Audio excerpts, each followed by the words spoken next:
A principios de la década de 1940, la sombra de la guerra se extendía por el Pacífico. Japón, una potencia imperialista en ascenso, había lanzado una expansión militar agresiva que asombraba al mundo. Sus fuerzas armadas, bien entrenadas y equipadas, arrasaron Asia y el Pacífico, conquistando territorios con una velocidad y eficiencia alarmantes. Manchuria, China, Indochina francesa. Cada victoria alimentaba la doctrina militar japonesa, una creencia arraigada en su invulnerabilidad y superioridad racial. Los líderes japoneses estaban convencidos de que su imperio era inexpugnable, que ningún enemigo podría tocar su sagrado suelo patrio. Esta confianza, casi arrogancia, se magnificó exponencialmente con el ataque a Pearl Harbor en diciembre de 1941. Ese día, la Fuerza Aérea y Naval japonesa infligió un golpe devastador a la flota del Pacífico de Estados Unidos. Más de 2.400 estadounidenses murieron y gran parte de la flota fue dañada o destruida. La noticia conmocionó al mundo y para Japón fue la confirmación definitiva de su poderío. La creencia en su superioridad, antes una doctrina, ahora parecía una verdad innegable. Habían golpeado al gigante americano en su propia casa, y según sus cálculos la moral estadounidense se desmoronaría. Inmediatamente después de Pearl Harbor, la estrategia japonesa se centró en consolidar sus ganancias territoriales. No se trataba solo de conquistar, sino de asegurar. Querían establecer un perímetro defensivo tan vasto y fortificado que cualquier intento de contraataque aliado sería inútil. Las islas del Pacífico se convirtieron en fortalezas, los mares en barreras. La idea era simple. Estados Unidos, herido y lejos, no tendría la capacidad ni la voluntad de lanzar un ataque directo significativo contra el corazón del imperio japonés. Estaban seguros de que su distancia geográfica y su poder militar eran suficientes para disuadir cualquier represalia seria. Pero en Estados Unidos la situación era muy diferente. El impacto psicológico de Pearl Harbor fue brutal. El público, antes reacio a la guerra, ahora clamaba por venganza. La derrota, la humillación, la pérdida de vidas, todo pesaba sobre la administración Roosevelt. La presión para responder, para demostrar que Estados Unidos no estaba derrotado, era inmensa. Se necesitaba un golpe, algo que elevara la moral de la nación y demostrara al mundo y a Japón que Estados Unidos podía y respondería. No importaba cuán simbólico fuera, el ataque debía ser audaz, inesperado y sobre todo exitoso. Era una cuestión de honor y de supervivencia. Sin embargo, los desafíos logísticos y estratégicos eran enormes. El Océano Pacífico era un vasto teatro de guerra, una extensión inmensa de agua que separaba al continente americano de las islas japonesas. Los bombarderos terrestres de la época tenían un alcance limitado. No podían volar desde bases en Estados Unidos hasta Japón, bombardear sus objetivos y regresar. Era una distancia impensable. Acercarse a Japón sin ser detectados era otro rompecabezas. Los portaaviones eran la única forma de mover aviones a una distancia de ataque, pero incluso ellos tenían sus límites. La idea de un ataque directo al corazón del imperio, a las ciudades japonesas, parecía una imposibilidad técnica y militar. A pesar de la aparente imposibilidad, la búsqueda de una solución no se detuvo. En las altas esferas militares de Estados Unidos, las discusiones sobre posibles represalias eran constantes. Se exploraban todas las opciones, por descabelladas que parecieran. Fue en este ambiente de desesperación y creatividad cuando surgió una idea audaz. Usar bombarderos B-25 Mitchell desde portaaviones. Era una propuesta radical. Los B-25 no estaban diseñados para despegar desde la cubierta de un barco. Eran bombarderos medianos, no aviones navales. Inicialmente hubo muchas objeciones y escepticismo.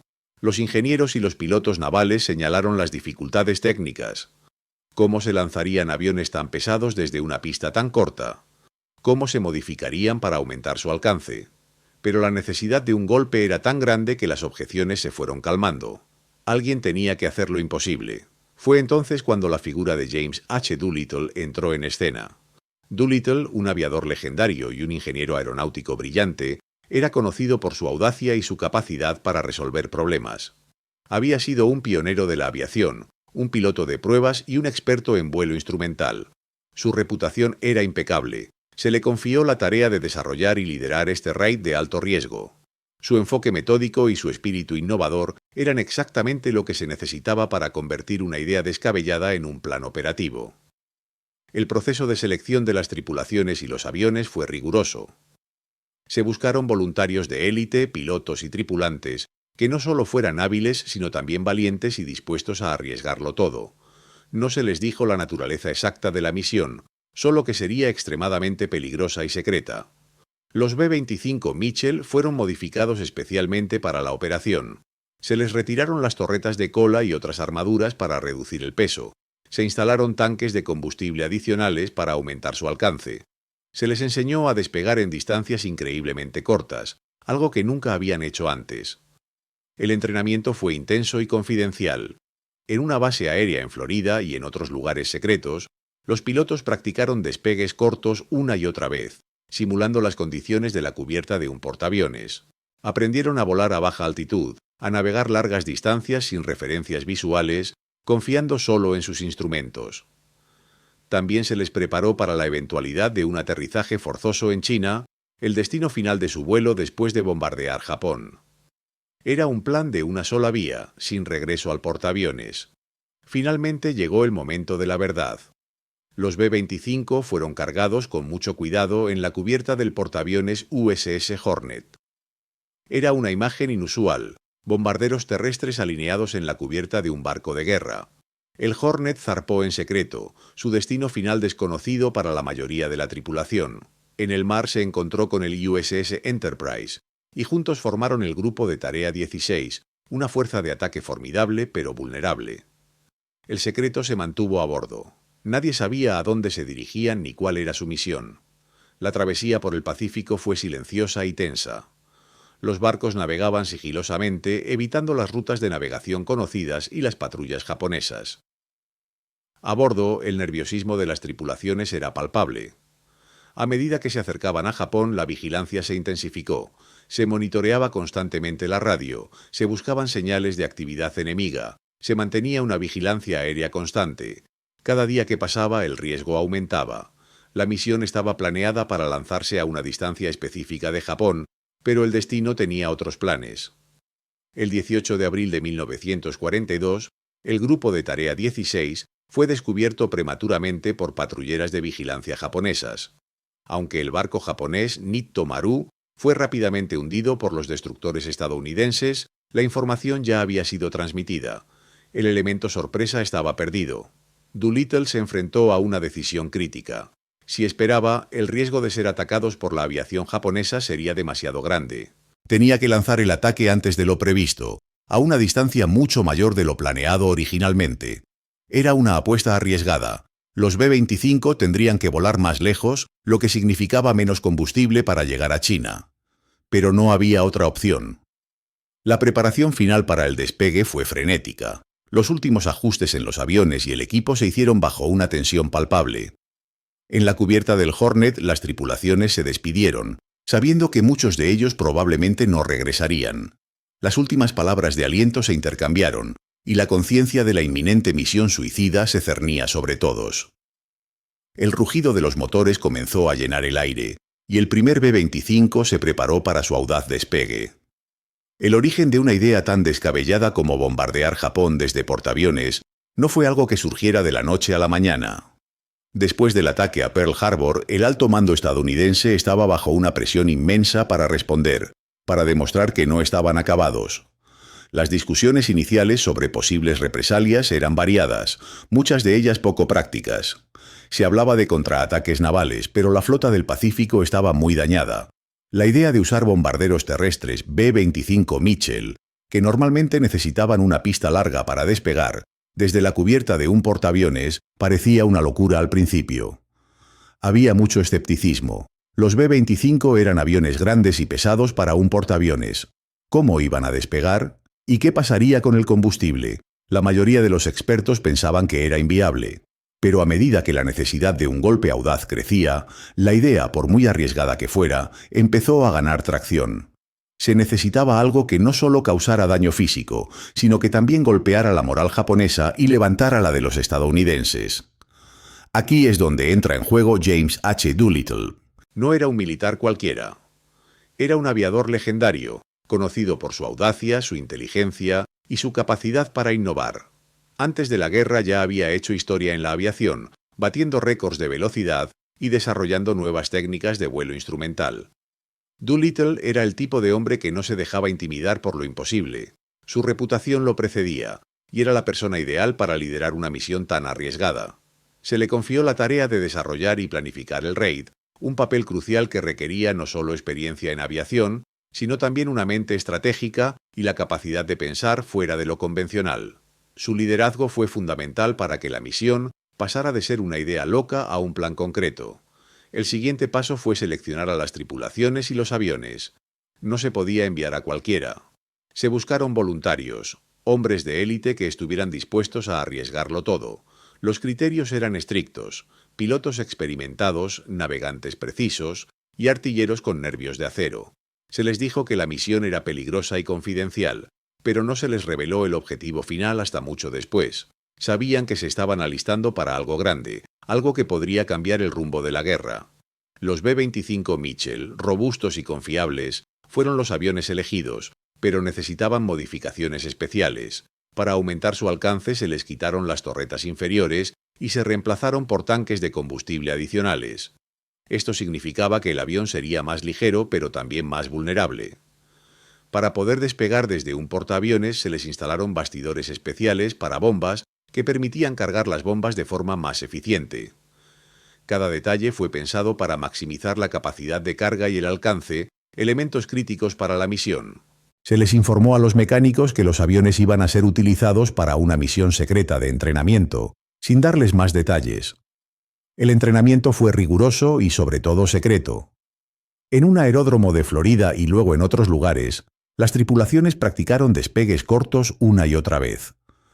Se construyó una pista que simulaba las dimensiones de la cubierta de un portaaviones, y los pilotos tuvieron que dominar la técnica de levantar un bombardero pesado en una distancia muy limitada. Era un desafío enorme, ya que los B-25 no estaban diseñados para eso. Aprendieron a volar a altitudes extremadamente bajas para evitar los radares enemigos y a navegar largas distancias sobre el océano sin ninguna referencia visual, confiando únicamente en sus instrumentos. También se prepararon para el aterrizaje final en China, que sería un aterrizaje forzoso o un salto en paracaídas, ya que no habría lugar para aterrizar los aviones después de la misión. Era una misión de ida, no de vuelta al portaaviones. Los desafíos técnicos y de entrenamiento eran constantes. Dominar los despegues cortos desde la cubierta de un portaaviones requería una habilidad y precisión extraordinarias. Un error mínimo podía significar la muerte. La navegación de largo alcance sin referencias visuales era otro gran obstáculo. El Pacífico es vasto y el clima impredecible. Un pequeño error en el cálculo del rumbo podía dejar a los aviones perdidos en medio del océano. Y la preparación para el aterrizaje forzoso en China era la parte más incierta de todas. Las tripulaciones sabían que, después de soltar sus bombas, tendrían que volar sobre territorio enemigo, con poco combustible y sin un lugar seguro para aterrizar. A pesar de todos estos obstáculos, la determinación de Doolittle y de sus hombres era inquebrantable. Entendían la importancia de la misión no solo en términos militares, sino también psicológicos. La moral de la nación dependía de ellos. Cada día de entrenamiento, cada simulación, los acercaba a la ejecución de uno de los planes más audaces de la Segunda Guerra Mundial. El secreto se mantuvo a toda costa. Solo unas pocas personas sabían la verdadera naturaleza de la misión. Los hombres se preparaban para lo desconocido, confiando en sus habilidades y en el liderazgo de Doolittle. La tensión era inmensa, pero también lo era el sentido de propósito. Sabían que estaban a punto de hacer historia, de lanzar un golpe que resonaría en todo el mundo. La elección de Doolittle como líder no fue fortuita. Su experiencia en aviación y su espíritu aventurero eran exactamente lo que se necesitaba para una misión que desafiaba todas las probabilidades. Los hombres lo admiraban y confiaban en su juicio, lo que era crucial para mantener la cohesión en un equipo que enfrentaría peligros inimaginables. El momento de la verdad se acercaba. Los 16 bombarderos B-25, camuflados y con sus modificaciones secretas, fueron cuidadosamente cargados en la cubierta del portaaviones USS Hornet. Era una operación delicada, pues estos aviones de tamaño considerable apenas cabían en el espacio disponible. Cada avión se ajustó con precisión, sus alas casi tocándose para maximizar el número que se podía transportar. Los marineros y la tripulación del portaaviones observaban con curiosidad y una mezcla de asombro y preocupación. No entendían completamente la misión, Pero la tensión en el aire era palpable. Sabían que algo grande e inusual estaba a punto de suceder. Los aviones fueron asegurados con cadenas y cables, listos para la travesía. Una vez que los B-25 estuvieron a bordo, el USS Hornet zarpó en secreto desde la base naval de Alameda, California, el 2 de abril de 1942. El portaaviones se dirigió hacia el oeste, adentrándose en las vastas aguas del Pacífico. Pocos días después, el 13 de abril, el Hornet se encontró con el USS Enterprise y su grupo de escolta al noroeste de Hawái. Juntos formaron el Grupo de Tarea 16, una poderosa flotilla naval bajo el mando del vicealmirante William F. Halsey. La formación de esta fuerza de ataque era impresionante, con 2 portaaviones, cruceros, destructores y buques de apoyo, todos navegando en estricto silencio de radio. El secreto se mantuvo a bordo de cada barco de la flotilla. A la mayoría de los marineros y aviadores se les dijo que la misión era entregar aviones a mitad del océano. Solo unos pocos oficiales de alto rango y las tripulaciones de los B-25 sabían el verdadero destino y el propósito del viaje. La ruta a través del Pacífico fue un viaje sigiloso. La flotilla navegó a gran velocidad, cubriendo miles de kilómetros de océano abierto. Las condiciones del mar eran a menudo difíciles, con olas altas que hacían balancear los barcos y ponían a prueba la resistencia de todos a bordo. A medida que se acercaban a Japón, la tensión aumentaba día tras día. Las tripulaciones de los B-25 revisaban sus aviones, afinaban sus instrumentos y repasaban una y otra vez los planes de vuelo. El nerviosismo se extendía entre los hombres, una mezcla de emoción y miedo ante lo desconocido. Cada amanecer traía consigo la conciencia de que estaban un día más cerca de un encuentro decisivo con el enemigo. El monitoreo constante de la radio era crucial, buscando cualquier señal de actividad japonesa que pudiera comprometer la misión. La vigilancia aérea se mantuvo al máximo, con aviones de reconocimiento del Enterprise patrullando los cielos en busca de cualquier amenaza. El 18 de abril, el plan sufrió un cambio drástico. La flotilla aún estaba a unas 1.100 kilómetros de la costa japonesa, más lejos de lo previsto para el punto de lanzamiento. Pero entonces la suerte les dio un golpe. Un submarino de patrulla japonés, el Nito Maru, avistó la fuerza de tarea estadounidense. Aunque los barcos de escolta actuaron rápidamente, hundiendo al Nito Maru, no pudieron evitar que el submarino enviara un mensaje de radio parcial. El mensaje alertó a los japoneses sobre la presencia de portaaviones estadounidenses en la zona. Esta fuga de información fue crítica. La sorpresa, un elemento clave de la misión, estaba comprometida. Doolittle se enfrentó a una decisión crítica. Podía abortar la misión y regresar, o lanzar los B-25 de inmediato, a una distancia mucho mayor de lo planeado. Lanzar los aviones desde tan lejos significaba que el combustible sería un problema serio para las tripulaciones, reduciendo drásticamente sus posibilidades de llegar a China. Pero sabía que si esperaba más, la alerta japonesa sería total, y el ataque sería un suicidio. No había tiempo que perder. Con la aprobación de Halsey, Doolittle tomó la audaz decisión de lanzar el ataque antes de lo previsto. Ordenó a las tripulaciones que se prepararan para el despegue inmediato.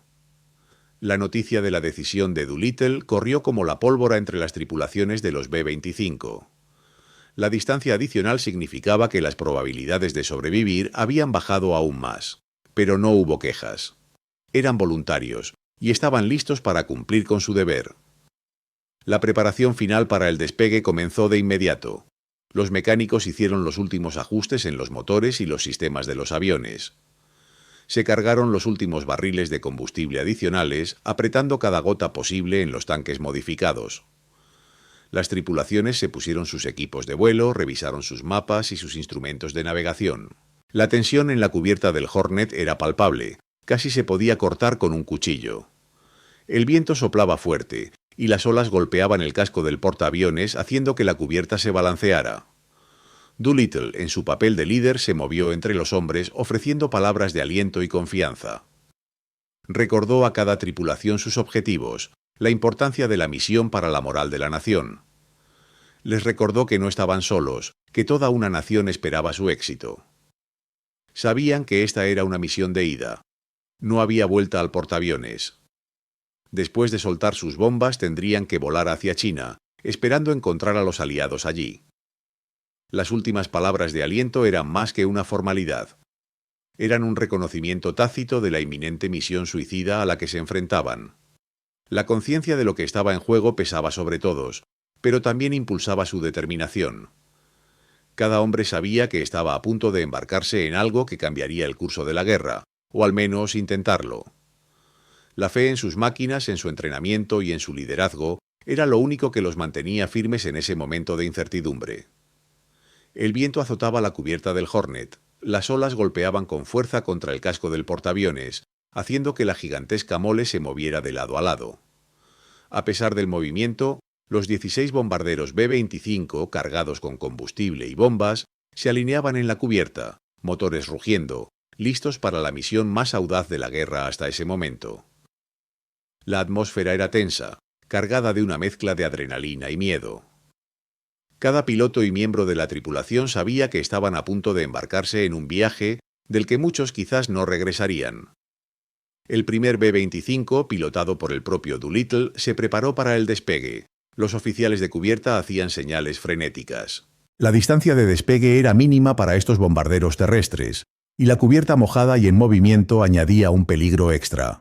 El motor del avión de Doolittle rugió aún más fuerte. Liberaron los frenos. La aeronave comenzó a rodar ganando velocidad lentamente en el espacio limitado. Los segundos se hicieron eternos. El morro del B-25 se levantó, las ruedas apenas rozaron el borde de la cubierta, y el avión se elevó precariamente en el aire, perdiéndose rápidamente entre las nubes bajas. Uno tras otro, los otros 15 bombarderos siguieron el ejemplo. Fue una hazaña de pilotaje que exigía precisión milimétrica y nervios de acero. Cada despegue era un acto de fe, una demostración de la pericia de esos hombres que habían entrenado en secreto para este momento. El rugido de los motores se mezclaba con el sonido del viento y el mar, mientras los pesados B-25 se elevaban, dejando atrás los portaaviones que los habían llevado hasta allí. Una vez en el aire, los B-25 se dirigieron hacia los objetivos japoneses, volando a baja altitud para evitar ser detectados por los radares enemigos. La estrategia era clara: acercarse sin ser vistos, lanzar las bombas y escapar. La sorpresa era su mejor arma. El viaje fue largo y monótono, solo roto por la constante vigilancia de los tripulantes, buscando cualquier señal de aviones enemigos o de la costa japonesa. A medida que se acercaban, la tensión aumentaba. Japón era una fortaleza, y penetrar su espacio aéreo era una provocación sin precedentes. Los objetivos asignados a los bombarderos eran vitales para la maquinaria de guerra japonesa: Tokio, Yokohama, Nagoya, Kobe y Osaka. Cada ciudad albergaba fábricas de armamento, astilleros y centros de mando. El daño material directo que se esperaba causar no era el objetivo principal, sino el impacto psicológico. Doolittle y sus hombres sabían que estaban llevando la guerra directamente a la patria japonesa, un lugar que se consideraba intocable. El cielo estaba despejado sobre algunas ciudades, lo que facilitó la identificación de los objetivos. Cuando las bombas empezaron a caer, la confusión y el pánico se apoderaron de las ciudades japonesas. Las sirenas antiaéreas sonaron, pero era demasiado tarde para muchas. Los habitantes no estaban acostumbrados a los ataques aéreos, y la repentina aparición de los bombarderos estadounidenses, volando a baja altura, fue un shock. El daño material fue relativamente limitado para los estándares de la guerra total que vendría después, pero las bombas alcanzaron depósitos de combustible, fábricas y áreas urbanas. El humo se elevó sobre Tokio y otras ciudades, una visión que habría sido impensable solo unos meses antes. Los aviones japoneses de defensa aérea tardaron en reaccionar. Cuando lo hicieron, los B-25 ya estaban en proceso de evasión. Después de soltar sus cargas, los bombarderos emprendieron una carrera desesperada hacia la seguridad relativa del espacio aéreo chino. No era una huida fácil. Los aviones de combate japoneses, finalmente alertados, comenzaron la persecución. Los B-25, diseñados para misiones de bombardeo, no eran rivales en agilidad para los cazas enemigos. Fue un acto de audacia y habilidad por parte de los pilotos estadounidenses el evadir la mayoría de los ataques. Algunos aviones sufrieron daños, pero lograron seguir volando. La fase más peligrosa del raid comenzaba para las tripulaciones. No era suficiente con bombardear. Tenían que sobrevivir al vuelo de regreso y, lo más importante, encontrar un lugar seguro para aterrizar. El combustible era una preocupación constante. Los planes originales habían sido alterados y cada gota era preciosa. El cielo se oscurecía a medida que se adentraban en la noche, y las condiciones climáticas empeoraban. Las nubes bajas y la lluvia dificultaban la navegación, obligando a los pilotos a depender de sus instrumentos y de su instinto. La comunicación por radio era limitada para evitar la detección, lo que significaba que cada tripulación estaba sola, navegando en la inmensidad de la noche, buscando la costa china. La fatiga se acumulaba en los pilotos que habían estado volando durante horas en una misión de alta tensión. El objetivo era llegar a las zonas de China controladas por los aliados, pero la oscuridad y el mal tiempo hacían que esto fuera una tarea casi imposible. Muchos sabían que sus posibilidades de un aterrizaje seguro eran mínimas. La esperanza se mezclaba con la cruda realidad de su situación. No había vuelta atrás. La única opción era seguir adelante, esperando que la suerte y su habilidad los llevaran a salvo, o al menos a un lugar donde pudieran sobrevivir. El vuelo sobre el mar de China Oriental se convirtió en una verdadera pesadilla. El agotamiento del combustible era una amenaza constante, y las condiciones climáticas adversas que habían comenzado a manifestarse durante el bombardeo solo empeoraron a medida que la noche avanzaba. La lluvia se hizo más intensa, y las nubes bajas envolvieron los aviones, dificultando aún más la navegación.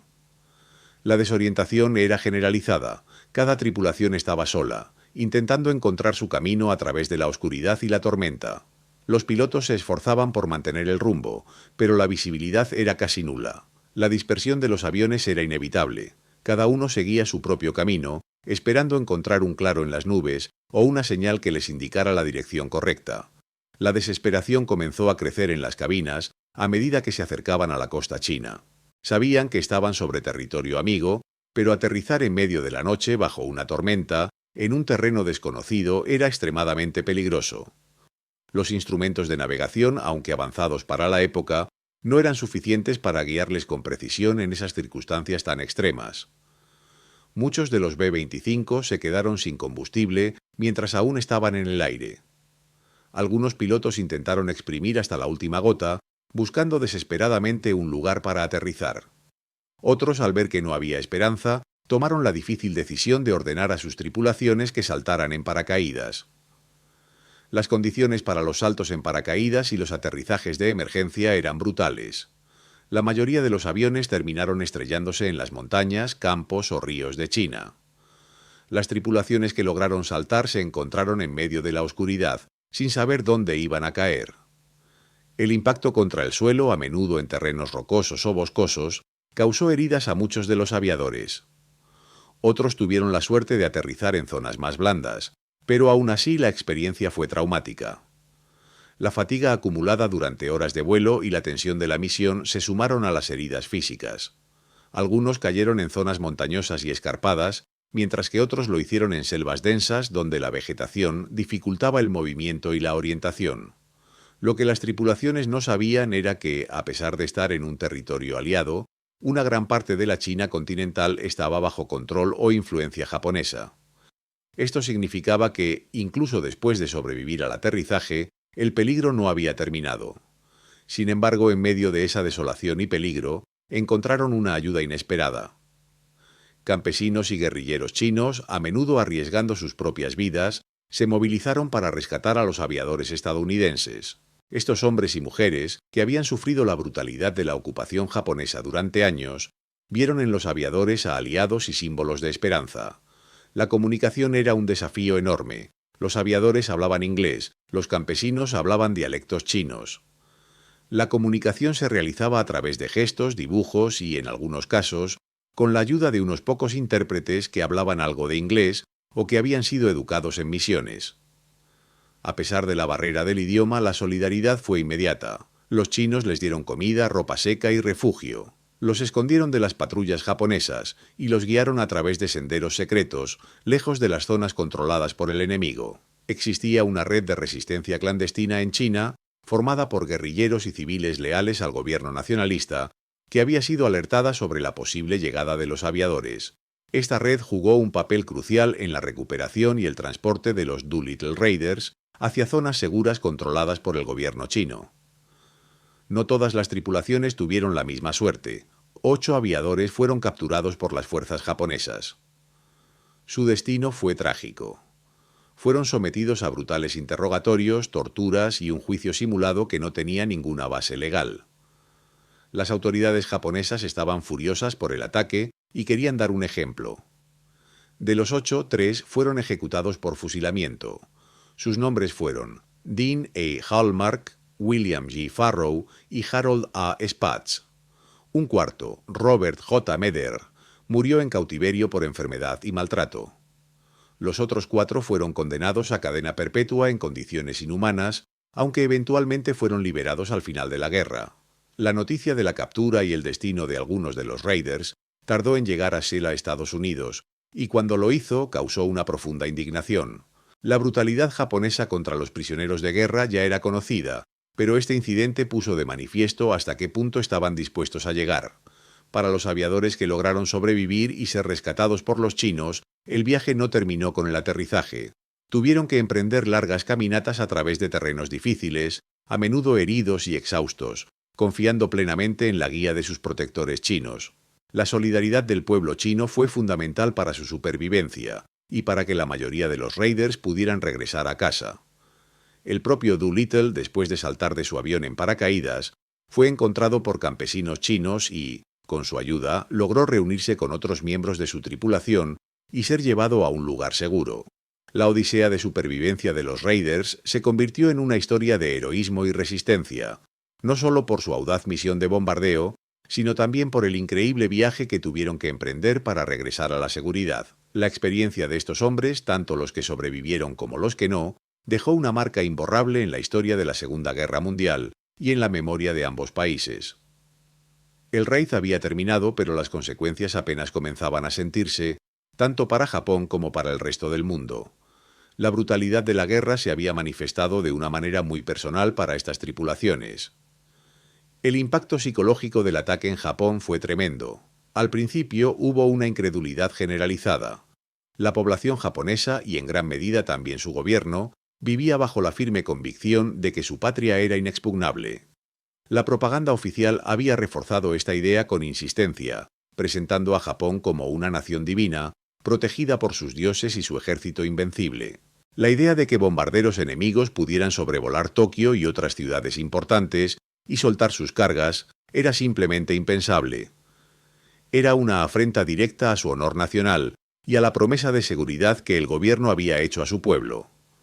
Cuando la noticia del bombardeo se filtró, aunque de forma controlada y minimizando los daños, la humillación fue palpable. No solo se había atacado el corazón del imperio, sino que la propia capacidad de su liderazgo militar para protegerlo estaba en entredicho. La gente empezó a susurrar, a cuestionar en privado cómo algo así había podido suceder. La confianza ciega en la invulnerabilidad de Japón, un pilar fundamental de la moral pública y del apoyo a la guerra, se resquebrajó de golpe. El gobierno se encontró en una posición delicada, teniendo que explicar lo inexplicable y restaurar la fe de la gente en su protección. La furia en el alto mando japonés fue intensa. Los líderes militares estaban encolerizados por la osadía estadounidense y más aún por la aparente facilidad con la que los bombarderos habían penetrado sus defensas. Se ordenó una investigación exhaustiva e inmediata para determinar cómo había sido posible el ataque. Había una obsesión por encontrar a los culpables en Turcos, no solo a los que habían fallado en la defensa, sino también a cualquier posible traidor que hubiera podido ayudar a los estadounidenses. La idea de que espías o colaboradores pudieran haber facilitado la misión era algo que no podían tolerar. Esta furia se tradujo rápidamente en una determinación inquebrantable de evitar futuros ataques a toda costa. El raid de Doolittle se convirtió en un catalizador para repensar y reforzar las estrategias defensivas. Pero la reacción japonesa no se limitó a la autocrítica y la mejora de sus propias defensas. La ayuda prestada por los chinos a los aviadores estadounidenses y la posterior fuga de información sobre su rescate encendió una sed de venganza brutal. Esto llevó a una de las campañas más sangrientas y menos conocidas de la guerra, la Operación Zhejiang-Jiangxi. Esta fue una represalia directa contra la población civil china que había ayudado a los raiders. Las fuerzas japonesas lanzaron una ofensiva masiva en las provincias de Zhejiang y Jiangxi, en el este de China, con el objetivo declarado de destruir las bases aéreas desde donde los estadounidenses podrían haber lanzado futuros ataques y, lo que es más importante, castigar a la población local por su apoyo a los enemigos. La brutalidad de las fuerzas japonesas durante esta operación fue espantosa. Aldeas enteras fueron arrasadas, sus habitantes masacrados sin distinción de edad o género. Se utilizaron armas químicas y biológicas en algunos lugares, una práctica que ya habían empleado antes, pero que en esta ocasión fue particularmente indiscriminada y cruel. Los japoneses quemaron cosechas, destruyeron infraestructuras y llevaron a cabo ejecuciones masivas. Las estimaciones de civiles chinos asesinados durante la operación Zhejiang-Jiangxi varían, pero la mayoría de los historiadores concuerdan en que la cifra supera los 250.000, llegando algunos a hablar de 300.000 o incluso más.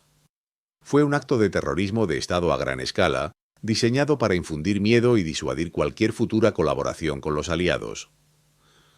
Mientras tanto, en las propias islas japonesas, el gobierno y el ejército se dedicaron a reforzar drásticamente sus sistemas de defensa aérea y naval.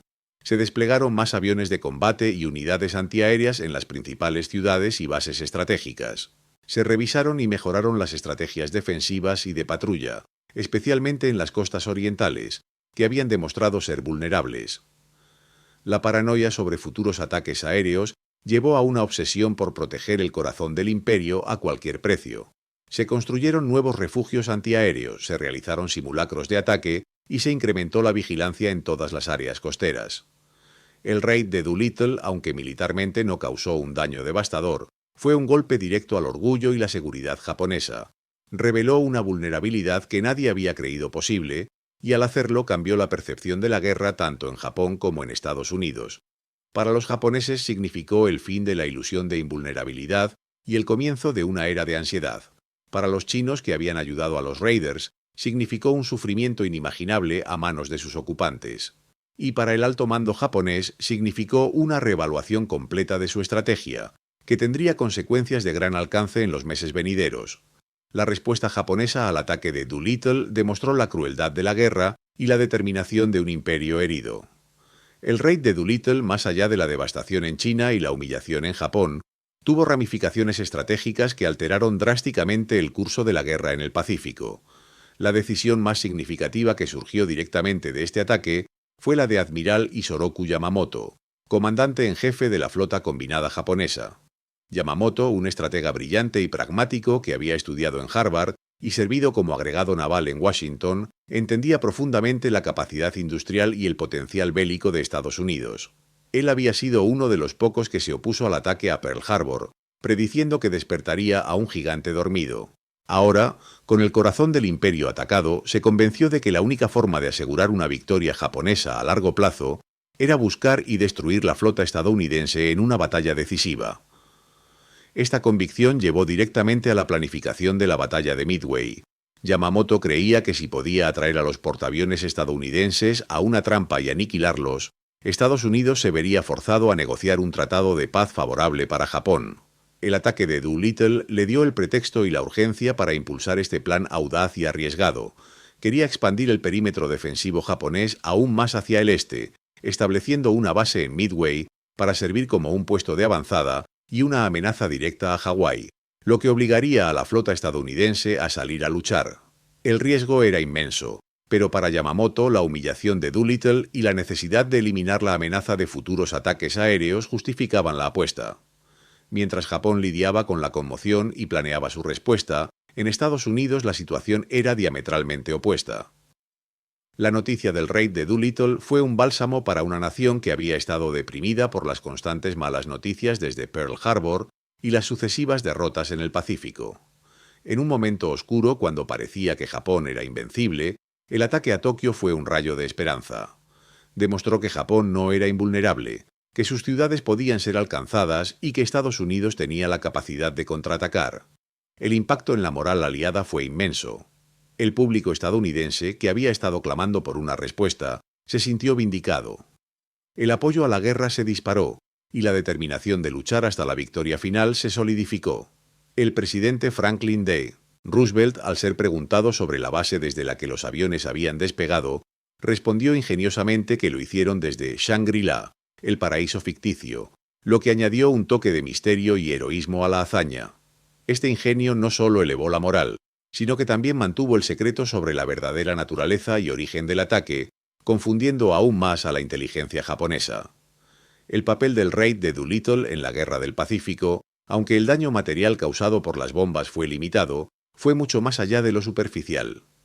Su impacto psicológico y estratégico fue inmenso. Sirvió como una demostración contundente de la capacidad de Estados Unidos para proyectar poder a través de vastas distancias oceánicas, una hazaña que ningún otro país había logrado hasta ese momento. Fue un preludio a las batallas navales cruciales que cambiarían el curso de la guerra, especialmente Midway. Al obligar a Yamamoto a tomar una decisión arriesgada, el raid de Doolittle involuntariamente preparó el escenario para la derrota japonesa más importante de la guerra. Si bien el ataque no ganó la guerra, sí cambió la dinámica. Los japoneses se dieron cuenta de que no podían permitirse el lujo de una guerra de desgaste con Estados Unidos y que necesitaban buscar una victoria rápida y decisiva.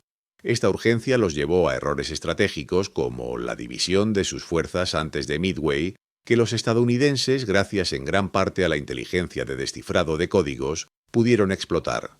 El reconocimiento a los Doolittle Raiders fue inmediato y duradero. James H. Doolittle fue condecorado con la Medalla de Honor por su liderazgo y valentía al planificar y ejecutar una de las misiones más arriesgadas de la historia de la aviación militar. Él insistió en que sus hombres merecían el mismo reconocimiento, y cada uno de los 80 aviadores que participaron en el raid fue honrado con la Cruz de Vuelo Distinguido, y algunos recibieron la Estrella de Plata por actos de heroísmo adicionales. Se convirtieron en héroes de guerra, símbolos de la audacia y el sacrificio estadounidense. Sus historias de aterrizajes forzosos, escapes a través de territorio enemigo y la ayuda de los chinos se convirtieron en leyenda, inspirando a millones. El legado de los Raiders no fue solo el de un ataque militar, sino el de una historia de determinación, ingenio y coraje que resonó profundamente en el espíritu de una nación en guerra. La audacia de su misión y su éxito, contra todo pronóstico, demostraron al mundo que Estados Unidos no se doblegaría y que estaba dispuesto a luchar con todo lo que tenía. El sacrificio de aquellos que fueron capturados y ejecutados por los japoneses y la resiliencia de los que sobrevivieron solo cimentaron aún más su lugar en la historia como figuras legendarias. Su acción audaz fue una declaración clara. El gigante americano había despertado y apenas estaba empezando a mostrar su verdadero poder. El raid de Doolittle fue mucho más que un simple bombardeo. Fue un punto de inflexión. Japón descubrió de la manera más dura que la guerra sería larga y brutal, no una victoria rápida y fácil como habían imaginado tras Pearl Harbor. La comprensión de que Estados Unidos tenía la capacidad y la voluntad de luchar en cualquier lugar, incluso en su propio patio trasero, fue un shock que desmanteló la percepción japonesa de su invulnerabilidad. El ataque, aunque con un daño material limitado, desató una serie de reacciones en cadena que cambiarían el curso de la guerra. La arrogancia inicial de Japón se vio reemplazada por una creciente ansiedad sobre el verdadero potencial de su enemigo. Este ataque audaz también sirvió como un catalizador para el fortalecimiento masivo de la industria de guerra estadounidense. Antes de Pearl Harbor, Estados Unidos ya estaba movilizando sus recursos, pero el raid de Doolittle y la necesidad de una respuesta contundente aceleraron el proceso. Las fábricas trabajaron las 24 horas del día, produciendo una cantidad masiva de aviones, barcos, tanques y todo tipo de material bélico. Fue una capacidad de movilización de recursos sin precedentes en la historia de la humanidad. La promesa de un flujo constante de tropas y equipos al frente, mucho mayor de lo que Japón o Alemania podrían igualar, se hizo evidente. Los astilleros escupían portaaviones y destructores a un ritmo asombroso, y las líneas de producción de aviones no se detenían. Esto significaba que, aunque Japón hubiera tenido una ventaja inicial en ciertos aspectos, la capacidad industrial de Estados Unidos terminaría por abrumarlos. La guerra se convertiría en una batalla de recursos, y en esa batalla Estados Unidos era un gigante. La estrategia aliada también evolucionó significativamente después de Doolittle. El ataque demostró la necesidad de tácticas innovadoras para enfrentar el vasto océano Pacífico y las defensas japonesas. Se consolidó la estrategia de salto de isla en isla, una serie de asaltos anfibios cuidadosamente planificados para avanzar hacia Japón, evitando las fortalezas mejor defendidas y cortando las líneas de suministro enemigas. Esta estrategia, combinada con el creciente poder aéreo y naval, se convirtió en la clave para la victoria. La superioridad aérea y naval se volvió una prioridad absoluta, permitiendo a los aliados controlar los cielos y los mares aislando las guarniciones japonesas y preparando el terreno para las invasiones. Cada batalla, cada escaramuza proporcionaba lecciones valiosas, y los militares estadounidenses demostraron una notable capacidad de aprendizaje y adaptación a las tácticas japonesas, mejorando constantemente sus propias. Los portaaviones se volvieron el puño principal de la flota, proyectando poder aéreo a miles de kilómetros. El legado duradero del raid de Doolittle es innegable. Se convirtió en un símbolo de la resiliencia y la determinación estadounidense, un momento en que la nación, golpeada pero no vencida, se levantó y contraatacó. Es la historia de un golpe audaz, ejecutado contra todo pronóstico, que no solo infligió un daño limitado, sino que cambió el curso de la guerra de maneras profundas e inesperadas. Fue una hazaña que inspiró a una nación y sembró la semilla de la duda en el corazón del enemigo. La confirmación de que tras Doolittle, Japón se dio cuenta de que Estados Unidos apenas estaba comenzando su verdadera lucha, y que la potencia industrial y la voluntad de su pueblo eran fuerzas imparables.